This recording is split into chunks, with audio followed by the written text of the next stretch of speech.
Kembali di Prime Time News, pemirsa, politisi Partai Golkar Bambang Susatyo mengatakan akan mengupayakan 300 tanda tangan anggota DPR lintas fraksi untuk menggalang dukungan hak interpelasi. Di sisi lain, yang kedua alasannya adalah bahwa kita tidak melihat alasan yang tepat Presiden menaikkan atau pemerintah menaikkan harga BBM karena harga minyak dunia sedang menurun drastis hingga 30%. Nah, sehingga karena penjelasan tidak masuk akal dan diambil secara terburu-buru, dan yang paling penting lagi adalah ada potensi pelanggaran undang-undang APBN, maka tidak ada jalan lain bagi kami di DPR dan fraksi Partai Golkar untuk memanggil Presiden untuk meminta penjelasan. Nah, itu artinya kami harus menggunakan salah satu hak kami dari 3 hak yang tersedia di parlemen: hak interpelasi, hak angket, dan hak menyatakan pendapat. Nah, karena hanya memanggil dan minta keterangan, maka kita memakai hak interpelasi. Sebagaimana Undang-Undang MD 3, penggunaan hak interpelasi harus didukung oleh minimal 25 tanda tangan lebih dari 1 fraksi. Nah, makanya kami sudah buat draft argumentasi untuk penggalangan tersebut dan akan kami gulirkan nanti pada hari Senin. Karena kami baru sampai dari Jogja tadi malam, maka tidak bisa kami jalankan hari ini karena hari ini kan hari fraksi, hari libur Jumat ini, sehingga Senin kita akan gulirkan bersama kawan-kawan fraksi-fraksi yang lain. Target saya adalah, atau target kami ada 300 lebih tanda tangan sehingga kita bisa bawa ke paripurna. Ya, Mas Refli, bisa langsung, masih ada keraguan terkait pelanggaran undang-undang itu ternyata? Ya, sebenarnya begini ya, kalaupun itu dianggap pelanggaran undang-undang misalnya ya, sebenarnya kan ajukan saja hak bertanya ya. Lalu kemudian kalau memang ada keyakinan, kan sebenarnya kan ini kan kebijakan. Kalau kebijakannya itu bisa diterima karena penjelasan tersebut, selesai kan. Tapi kalau misalnya tidak bisa diterima, kan Presiden bisa mempertimbangkan kembali. Emang kebijakan tidak bisa dicabut, kan bisa kan? Misalnya hari ini dinaikkan, diturunkan kembali, bisa itu. Ya, jadi pernah terjadi juga. Pak SBY pernah melakukan itu.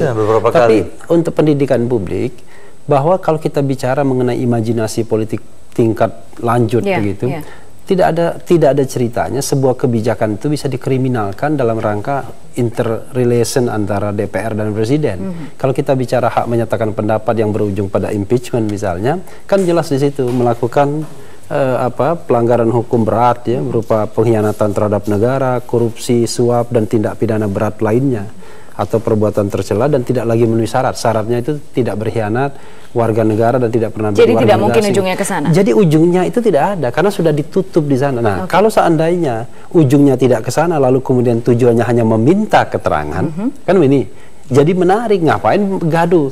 Tapi kalau perspektifnya adalah tadi, sejak zaman Gus Dur sampai sekarang munculnya bintang-bintang interpelasi, angket, dan lain sebagainya, kegaduhan DPR itu justru dinikmati ya, dalam rangka launching dan relaunching sosok-sosok yang baru yang menjadi bintang, seperti halnya Bang Senturi kemarin yang memunculkan orang-orang tertentu, ya itu sah-sah saja, that's politik ya. Tetapi kalau kita bicara itu panggungnya Pak Hendrawan dan Pak Fadel. Kalau kita bicara rasionalitas ngapain begitu? Seperti Mas Bambang ini kan saya kenal baik ya, sejak dari Pansus, tim Wasenturi dan seterusnya, memang semangatnya bangkit kalau ada kegaduhan. Coba kalau tidak ada kegaduhan atau sepi-sepi itu, Mas Bambang jarang sekali saya lihat di DPR. Tapi kalau ada seperti ini, maksudnya jarang datang. Misalnya Senturi, Pak Mutiara ya dilepas ke Jetras itu, ini kami akan kumpul lagi. Semangat lagi gitu, semangat. Bukannya sudah terjual. Kita mau bertanya gitu. Pak Fadel, tapi jadi memang ujungnya tidak ada ke sana ya? Jangan berprasangka buruk sampai ke situ. Persoalannya sekarang setahap demi setahap saya dulu.